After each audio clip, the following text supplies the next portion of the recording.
Desde que foi criada em 1950 e antes até a gente sabe na era dos grandes prêmios, a Fórmula 1 já correu em dezenas de circuitos. E se a gente multiplicar isso pelo número de variações de cada um deles, esse número encostaria em 100. Pela conta que eu vi aqui, são 77 praças, mas, por exemplo, Barcelona tem uma meia dúzia de layouts diferentes, Manicur também, Interlagos tem pelo menos 3, o antigo, o novo e o novo que teve uma reforminha ali e mudou laranjinha, muito de leve. Então você percebe que as coisas vão mudando. Spa-Francorchamps, por exemplo, não tem sol de 14 km e o atual já teve várias mudanças, uns 3 ou 4 traçados diferentes na bus stop e etc. Uma loucura. E aí, ao longo do tempo, já vimos circuitos bem pouco inspirados e que muitas vezes sediaram a Fórmula 1 por razões que a grana e só a grana explicam. E aí, eu fiz uma lista de 10 daqueles lamentáveis e você precisa saber deles.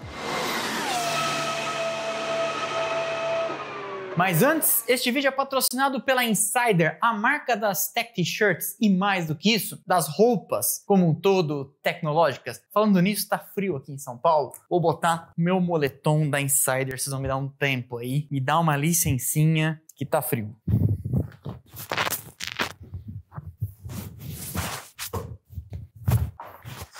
Ai, show business. Microfone aqui, lá de fora.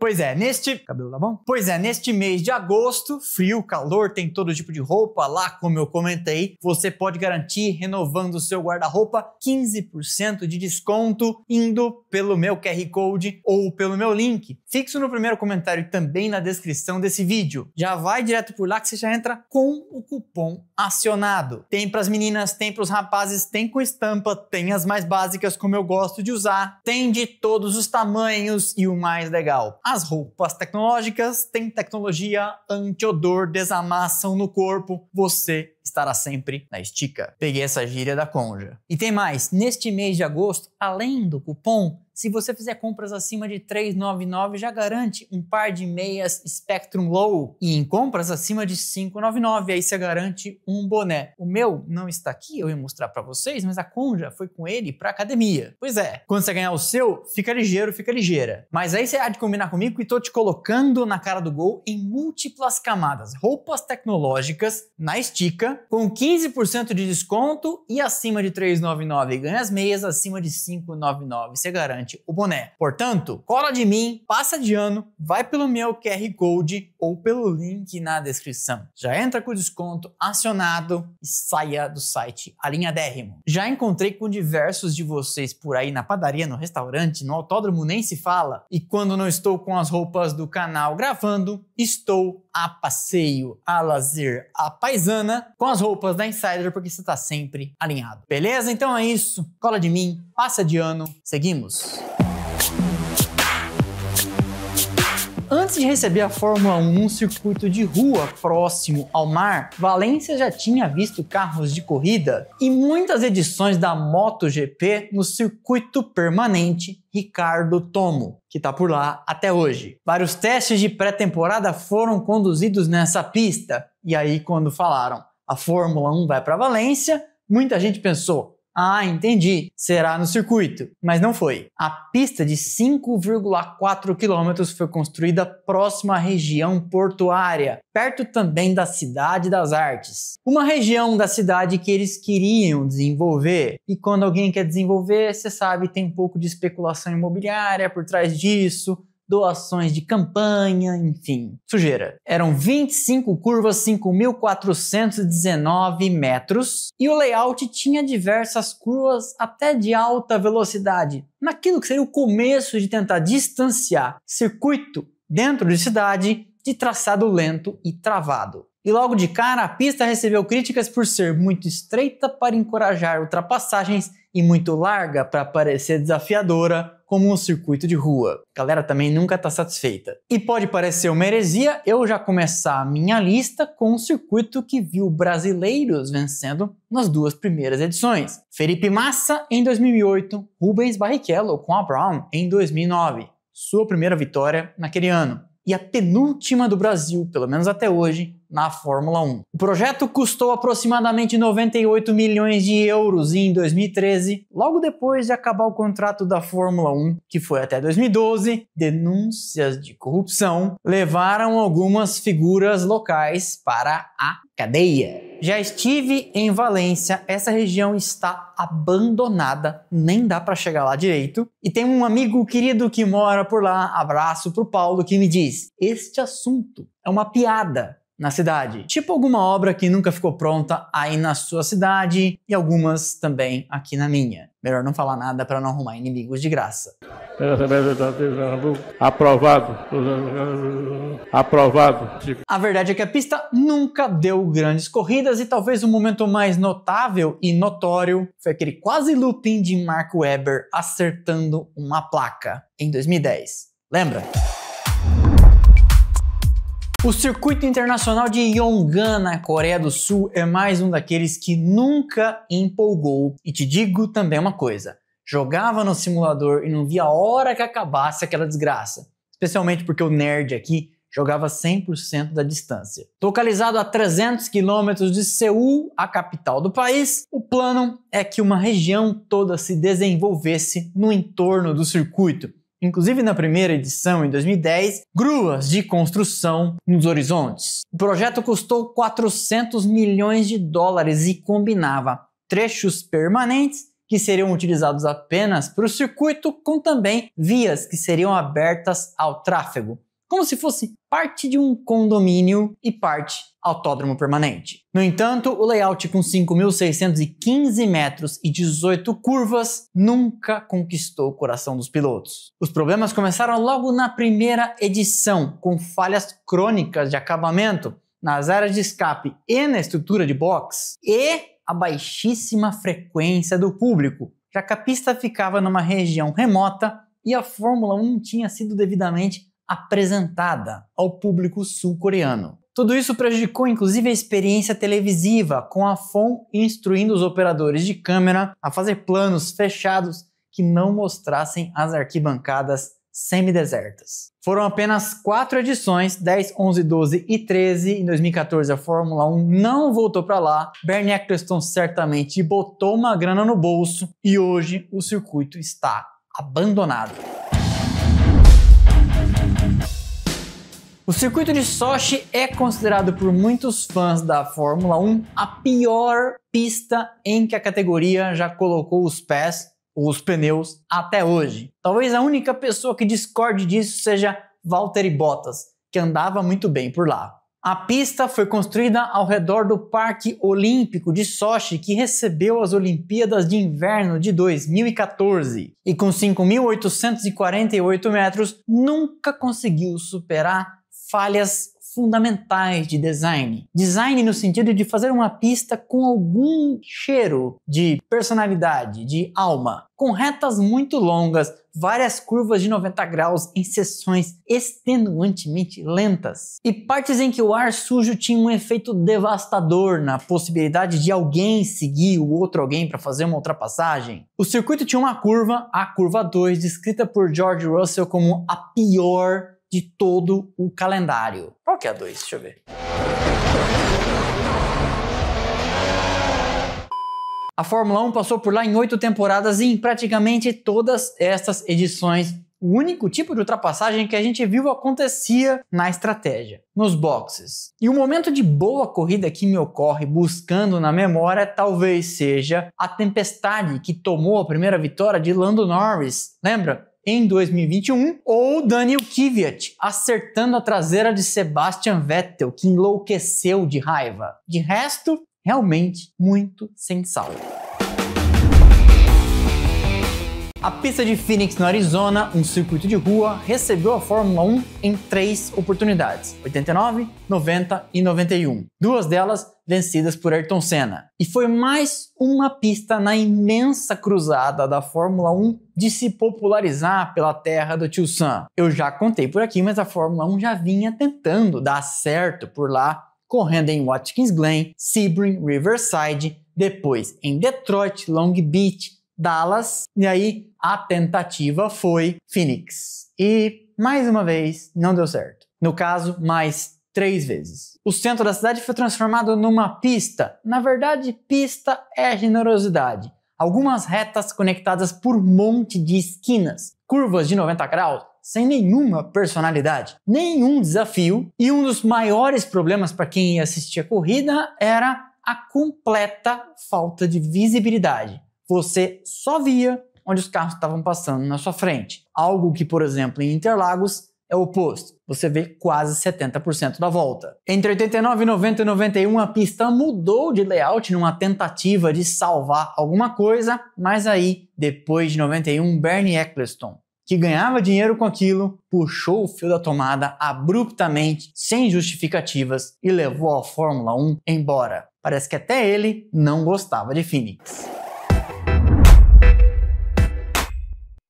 Conhecido oficialmente como Tanaka International Circuit AIDA, a pista que recebeu 2 vezes o chamado Grande Prêmio do Pacífico em 94 e 95, talvez seja um dos experimentos, digamos assim, uma das empreitadas da Fórmula 1 mais mal sucedidas de todos os tempos. A pista foi construída para os ricos, um circuito particular de 100 milhões de dólares, que ficava a 12 milhas de distância da cidade pequena mais próxima. São 8 horas de carro de Tóquio e 1 dia e 12 horas de trem. É longe pra burro, hein? 629 quilômetros. O grande problema da pista não era exatamente a pista, que oferecia algum desafio técnico, mas sim a completa inacessibilidade. Lembro de ter lido no blog do Flávio Gomes ele falando que a primeira vez que eles chegaram lá, em 94, a pista não tinha nenhuma referência para a Fórmula 1, e dentro da torre de controle estava anotado um tempo de volta que o Sr. Tanaka, construtor do circuito, tinha feito com uma Tyrrell que ele comprou para andar na sua pista. A localização remota deixava tudo muito difícil. O público, as equipes e a televisão tinham muita dificuldade de chegar lá.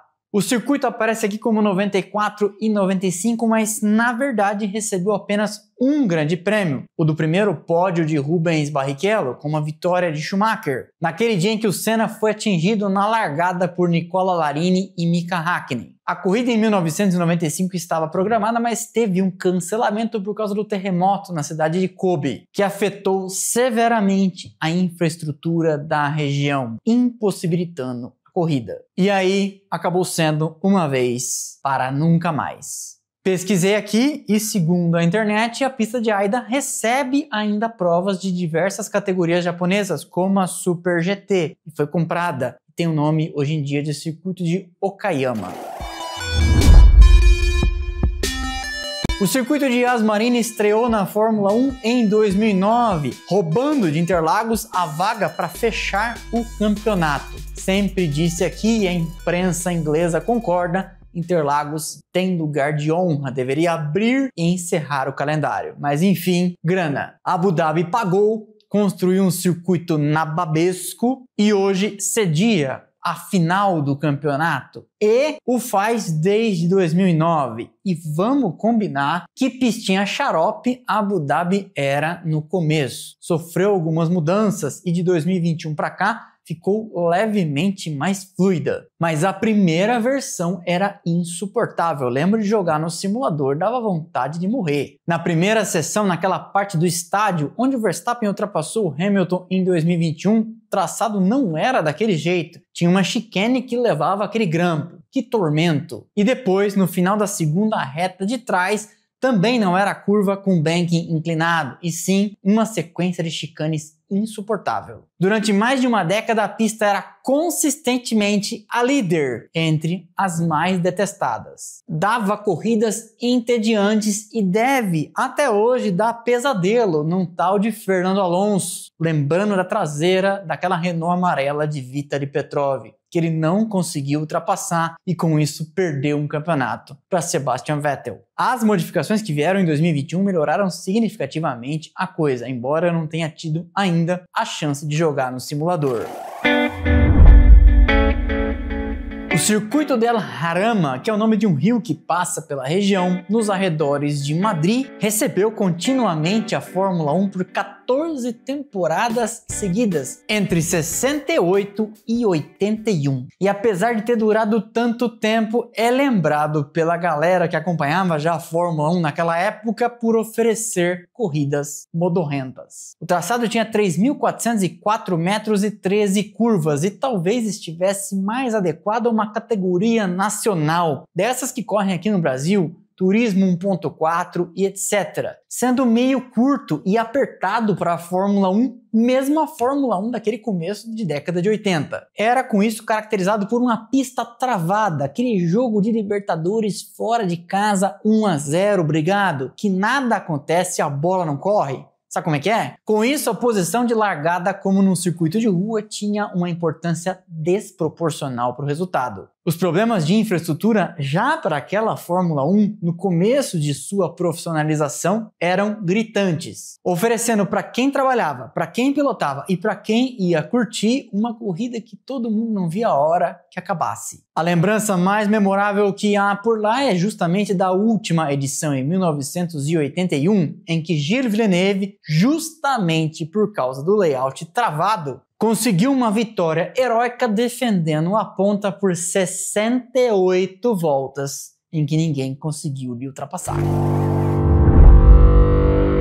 A primeira aparição da Fórmula 1 no Texas em 1994, correndo nas ruas de um parque em Dallas, foram traumáticas, desastrosas, com o asfalto se desprendendo do solo. E o trauma foi tão grande que a Fórmula 1 só reapareceria por lá no Texas, em 2012, em Austin. O desastre foi tão grande que no final de semana da corrida ela quase foi cancelada. O calor extremo fazia com que pedaços do asfalto não resistissem ao gripe do pneu dos carros, e ele começou então a se esfarelar. Horas antes da corrida, reparos de emergência foram feitos, o que fez com que o warm-up fosse cancelado, e naquele calor talvez ninguém precisasse de warm-up. Piadinha meio babaca, né? Mas enfim. Você me entendeu. Temperaturas ambientes superiores a 40 graus. Imagina na pista como que tava. Motores superaquecendo e a cena emblemática de Nigel Mansell empurrando sua Lotus até desmaiar na beira da pista. Tudo deu errado, a ponto de o lendário Carroll Shelby, um dos organizadores da corrida, dizer: Dallas foi a pior pista que já tivemos. A etapa de 1985 chegou a aparecer em alguns calendários provisórios da Fórmula 1 para o ano seguinte, mas depois foi riscada. E a Fórmula 1 de Dallas mudaria para Detroit em mais uma tentativa de popularização nos Estados Unidos. O circuito de Hungaroring apareceu pela primeira vez na Fórmula 1 em 1986, naquela que foi a primeira incursão da categoria do lado de lá da cortina de ferro. E você pode estar pensando, mas como assim você está colocando uma pista que está na Fórmula 1 atualmente e que você disse não faz muito tempo que tem dado boas corridas? Sim, é verdade, eu não me esqueci, mas o fato é que a primeira versão de Hungaroring era de f***.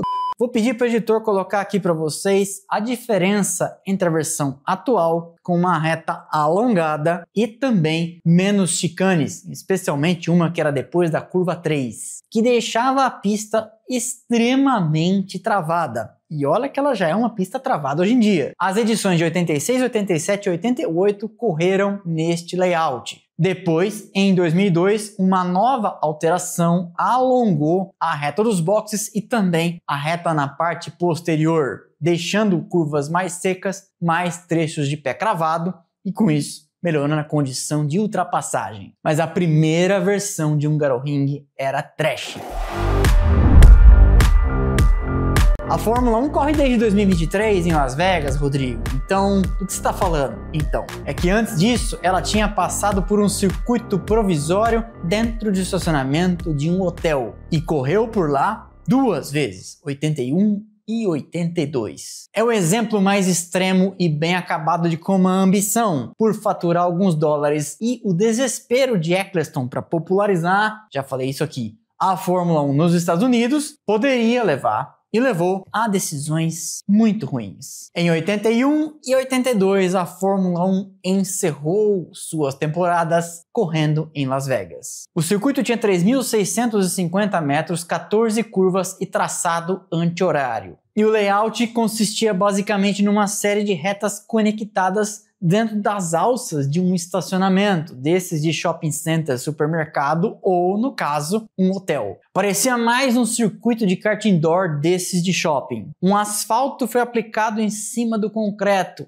asfalto bem liso que proporcionava aderência perto de zero. A superfície totalmente plana, num estacionamento e curvas muito iguais ajudavam a tirar o referencial dos pilotos que acabavam esquecendo. Eu estou na curva 10 ou na curva 14, porque a 10 e a 14 eram idênticas. Tudo isso no deserto de Nevada, com temperaturas atingindo frequentemente acima dos 40 graus. E aí já viu, problemas mecânicos frequentes, pneus que não aguentavam, pilotos reclamando do calor e da desorientação, tonturas, fadiga e uma pista que não deu boas corridas. E aí, debaixo de uma chuva de críticas da imprensa especializada, com pilotos e equipes descendo o cacete, Bernie Ecclestone não teve outra opção, puxou o fio da tomada e o grande prêmio Caesar Palace durou apenas 2 edições. 10 pistas totalmente perdíveis deste calendário. Mas com certeza há outras. Quer lembrar de uma que hoje é muito boa, mas no começo também era bem chatolina? Montreal, que também já teve